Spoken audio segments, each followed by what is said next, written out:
From Eyewitness News, this is Newsmakers. The 2015 legislative session is just about in the rearview mirror, or is it? The budget breezed through both chambers in record speed, but it didn't deal with the most controversial policy proposal of the year, tolling truckers. And now questions are swirling around the sudden closure of a bridge in Cranston, which happens to be near the law office of the man who controls the fate of the transportation funding bill, Rhode Island's House Speaker. Coincidence or politics? Our guest this week on Newsmakers, House Speaker Nicholas Mattiello.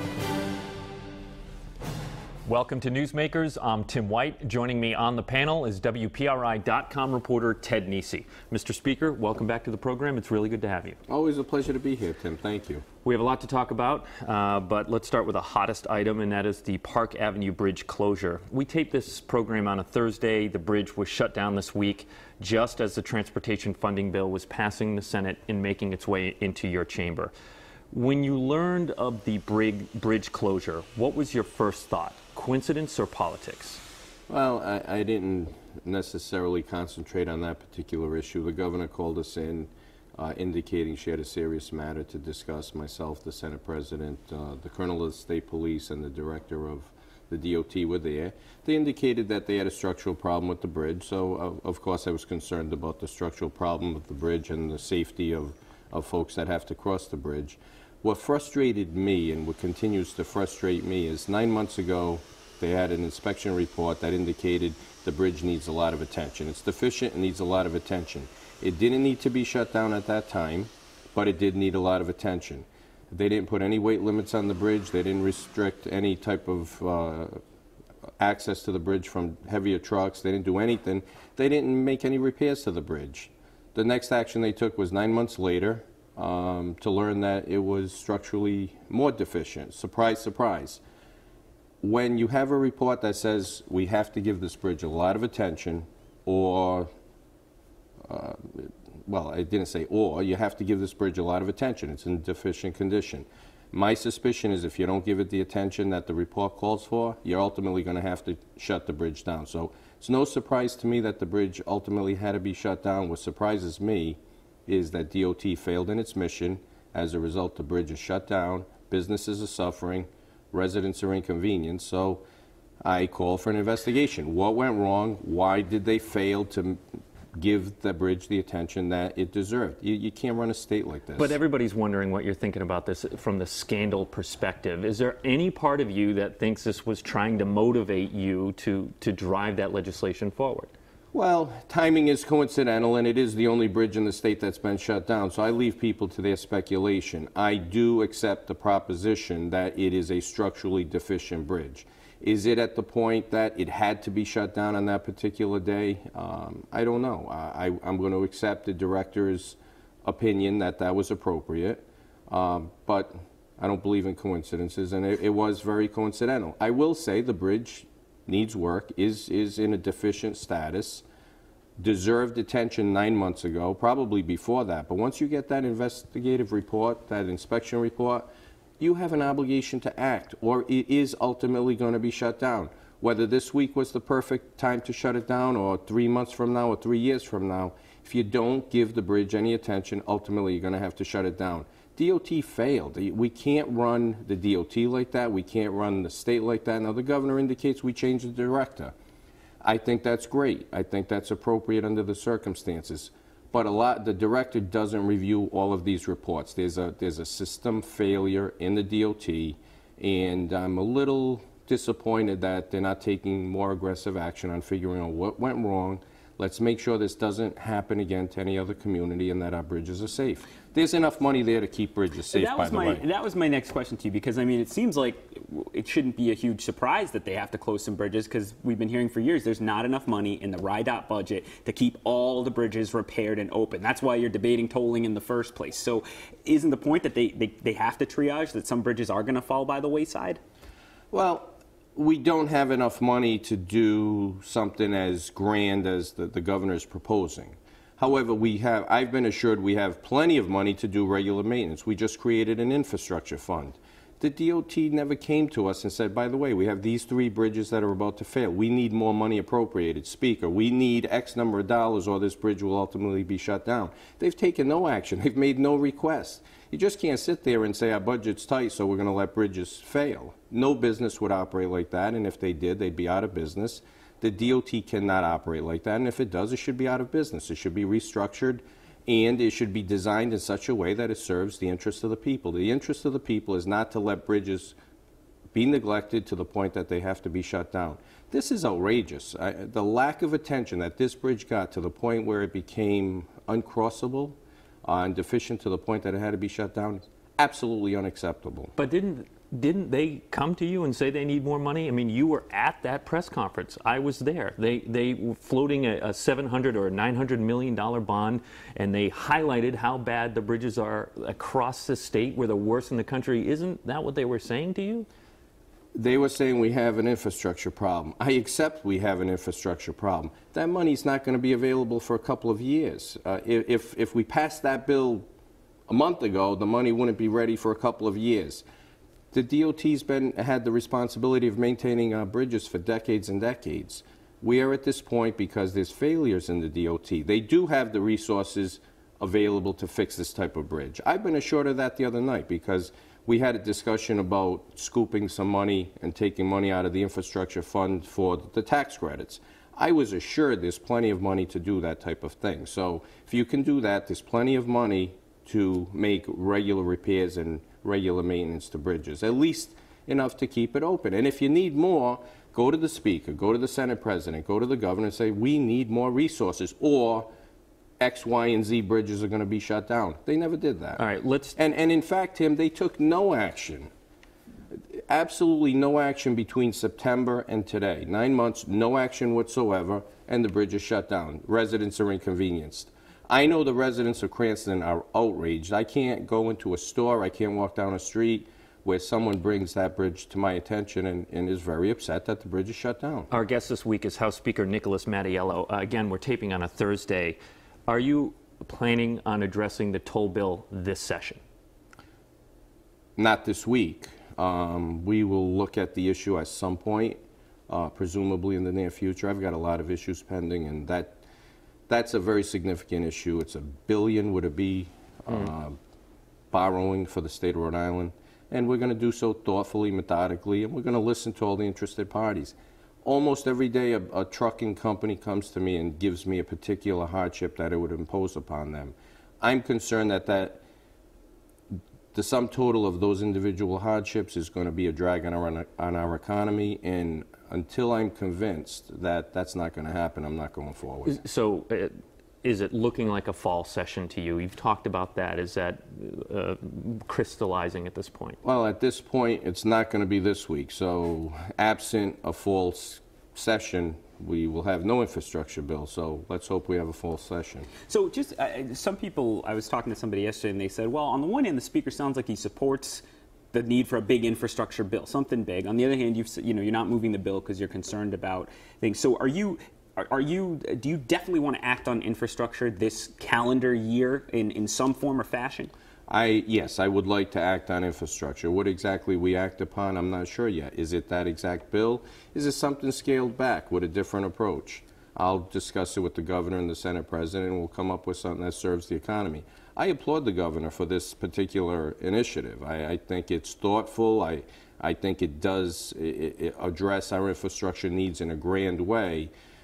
My concern is that it's so grand and it imposes so much hardship on a limited number of businesses, the businesses that transport our goods throughout the state, that it will put a drag on their businesses as well as the economy. So although I applaud the Governor, I think it's well-intentioned, and I think it's actually a good plan, but it might be a good plan with unintended consequences. So it's my responsibility, if that's my thought process, to vet it, to consider those options, to talk to all the interested people, and to come up with the appropriate conclusion. And if I find that it would cause a drag on the economy, if that's my opinion anyway, then we'll maybe have to do something a little scaled back. Do you regret supporting the bill early on at that news conference? I mean, you knew tolling was going to be part of that legislation. So do you regret that now? No, absolutely not. I stand by what I've always said. I applaud the governor for the initiative. I stood with her on the initiative.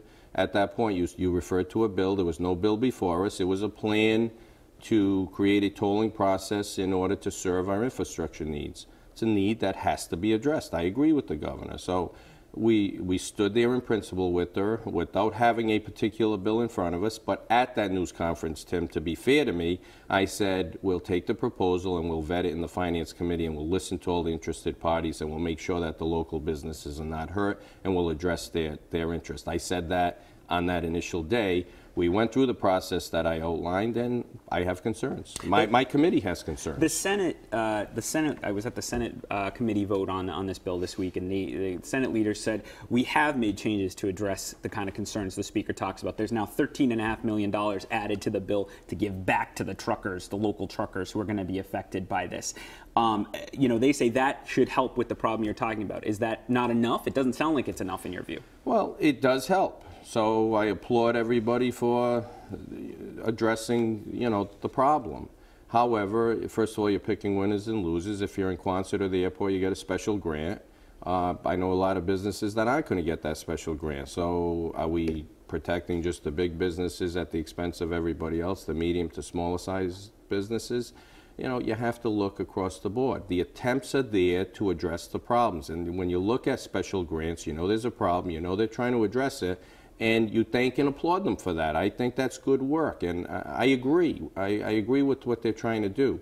But I have a hard time giving special grants to certain areas where the rest of the state's going to face the same problems. And are we going to give these grants to everybody in the state? At some point, you're going to cannibalize the entire infrastructure fund trying to do that. So we'll have to look at it. I'm going to be thoughtful and methodical. I'm going to listen. I'm going to talk to economists. I'm going to listen to all the interested trucking companies that want to talk to me, and we'll come up with a conclusion. And we'll either pass this plan, that's a possibility, or we'll do something scaled back, a different type of approach, or a combination of approaches. We will do something. We'll address our infrastructure, but while we're addressing our infrastructure, we'll make sure we address and take care of the needs of our economy, which are paramount. Do you need the trucking industry to support the plan in order for you to be comfortable passing it? No, because I expect they're always going to have resistance. When you're asking them to be at the table, they're always going to have resistance. You got to figure out what's a real concern and what's just an inconvenience. Nobody wants to be inconvenienced. Nobody wants to do something that they haven't traditionally done. And I understand that. I try to use the appropriate filters. But in fairness to the truckers, they've brought forth ideas. They've agreed to certain fuel increases and fee increases. They want to be part of the solution. They think that the current plan will hurt them. So we have to discern whether or not it's actually going to hurt them and therefore hurt the economy, or it's just an inconvenience that they don't want. I think they're concerned that it'll hurt them and hurt the economy. They've suggested the gas tax should also be looked at, so it's not the whole burden is on them. What do you think of that idea? Well, I think a lot of people would be opposed to that, and that's probably why the governor didn't propose it. However, that's something, yes, you have to consider all options, I think. I'm certainly not advocating for that, but I think you have to consider all options and come up with a balance that makes sense. It's easy to impose the toll on the truckers and impose a significant toll on the truckers, but that's going to be passed along to the average folks anyway. And if it's passed along to the average folks through increased fees, increased costs as a consumer, and a more sluggish economy, that's a cost that we cannot bear. You're at that point, and I'm not advocating for this, but you're better off with an increase in your gas tax because that's not as burdensome. And we'll find a solution that serves everybody's needs. We're going to take a break. Our guest this week is House Speaker Nicholas Mattiello. When we come back, where things stand with the Paw Sox. And I also want to remind you, you can take Newsmakers with you. You can subscribe to Newsmakers and Ted's Executive Suite by going to iTunes. It's absolutely free. Stay with us. You're watching Newsmakers.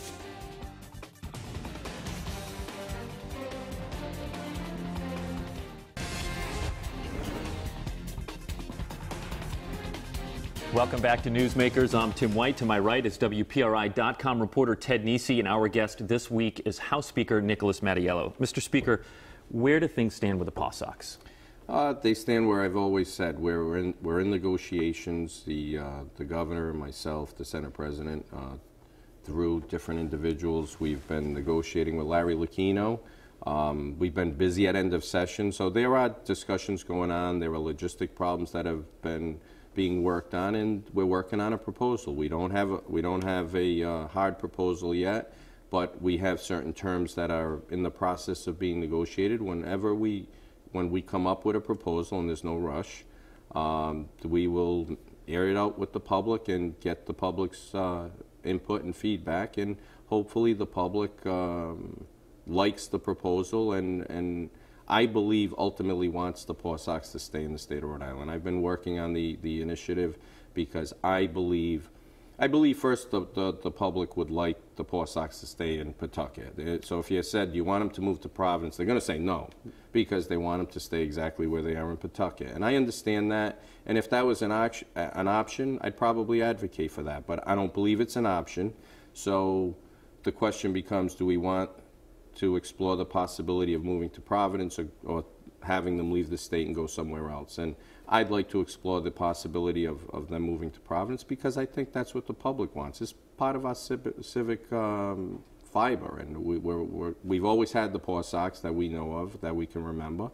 So I think we should explore the possibility of them staying, and whatever we come up with, we're going to air out with the public, and I want their feedback. If the public's on board, and I think ultimately they will be, then we'll proceed forward. If they're not and they hate the idea, well, then that'll be the end of that initiative. I think the public wants them to ultimately stay, and we're going to give them a deal that's appropriate, that's fair to the taxpayers, that's revenue neutral, if not positive ultimately, and will serve the public's interest very well. I think it'll be a catalyst for Providence, and there are companies that are going to build down there that are interested in building down there. Wexford, for instance, that says us coming to Providence is not contingent upon that, but it'll help us lease out our real estate faster. Companies like a nightlife, they like entertainment when they go to an area, so that'll help us actually attract other businesses into the city. It'll bring 7,000 to 10,000 people in for every game. Our restaurants and other venues will have there'll be more tax revenue. So I think it's a catalyst and a win for Providence in the state of Rhode Island. So we're going to explore it, and the public's going to be our partner on this. The big concern from the public, and you've heard the battle cry, is just don't spend any public money on this stadium. But is that realistic? Is there any proposal in which the taxpayers wouldn't have some sort of an investment?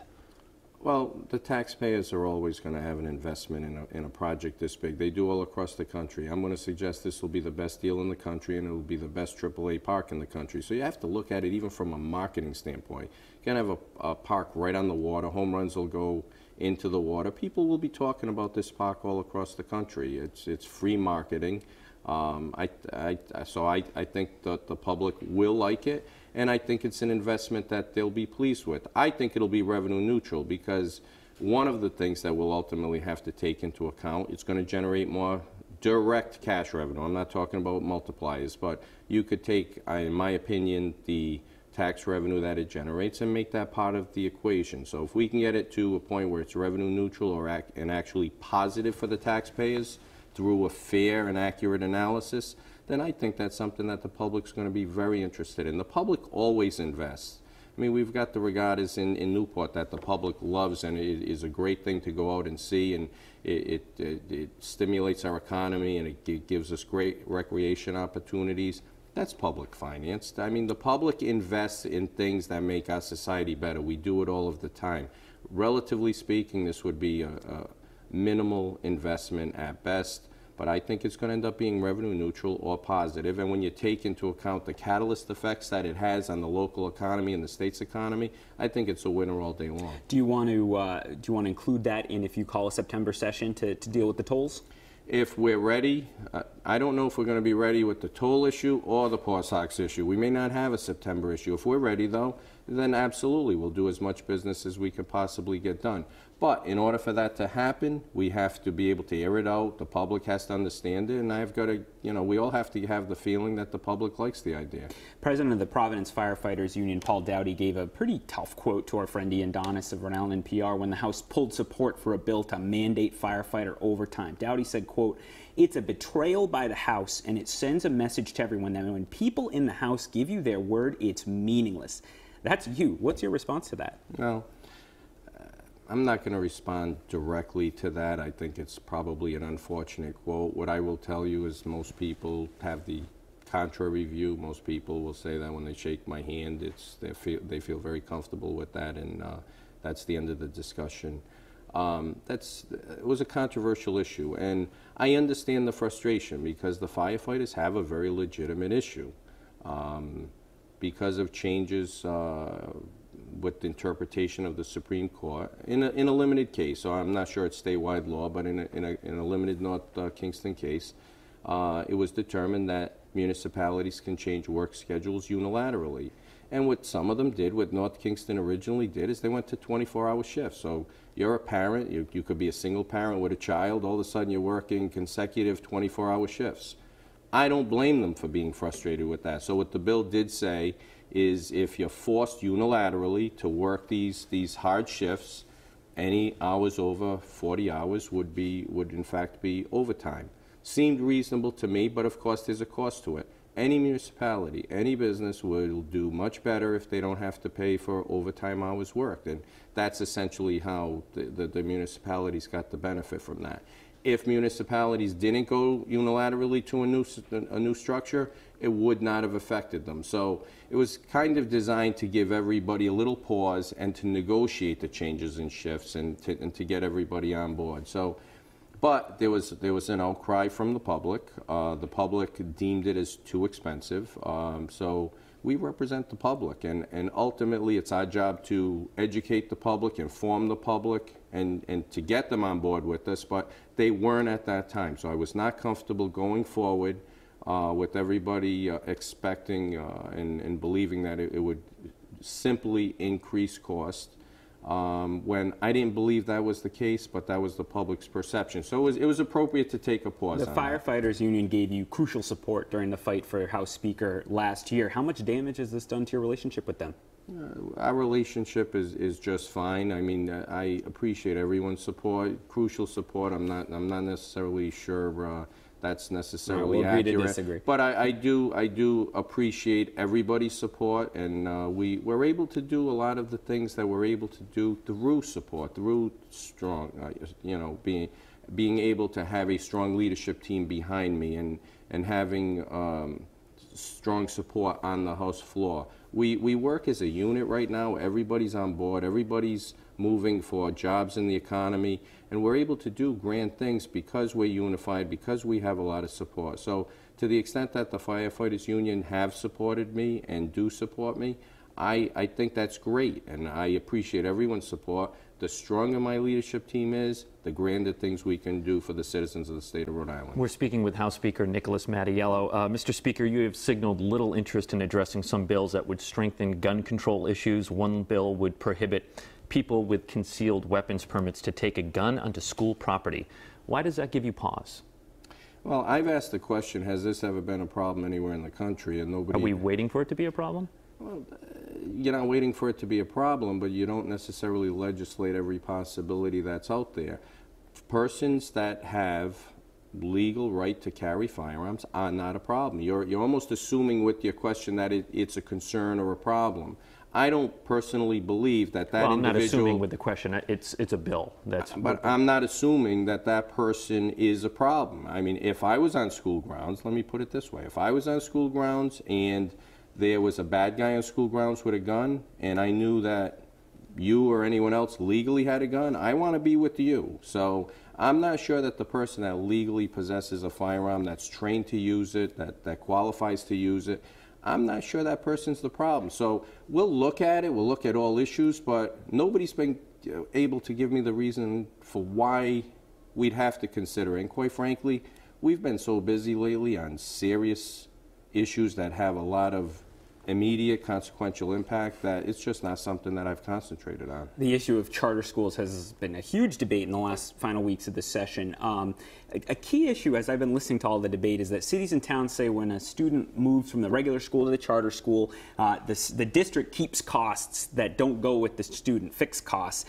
They want the state to come in with more funding to cover that gap by increasing the school funding formula. Are you considering adding enough money to fill that gap when a student moves to a charter school for the cities? And we only have a minute left. I'm sorry. Well, we have a problem. It's a competitive system. You now have a parallel competitive system. So even though charter schools do great work, we're funding two systems. And that's why everyone's taking a step back and saying if it has a negative impact on the local communities, we have to, in fact, look at that. Let's give them some say into whether or not we take their students and put them in a competitive system. I think charter schools are great, but everybody that does the analysis looks at the benefit of very few people. Parents don't have a choice to send their kids to a charter school. They have to get in through a lottery system. So most people that want to go to a charter school never have the opportunity. They stay in the traditional public school, and if you take too much money out of the traditional public school, all of those parents and all of those kids are not going to have the resources they need for a good education. Our guest this week was House Speaker Nicholas Mattiello. If you missed any of it, it's online, WPRI.com, or on podcast on iTunes. For Ted Nesi, I'm Tim White. We'll see you next week.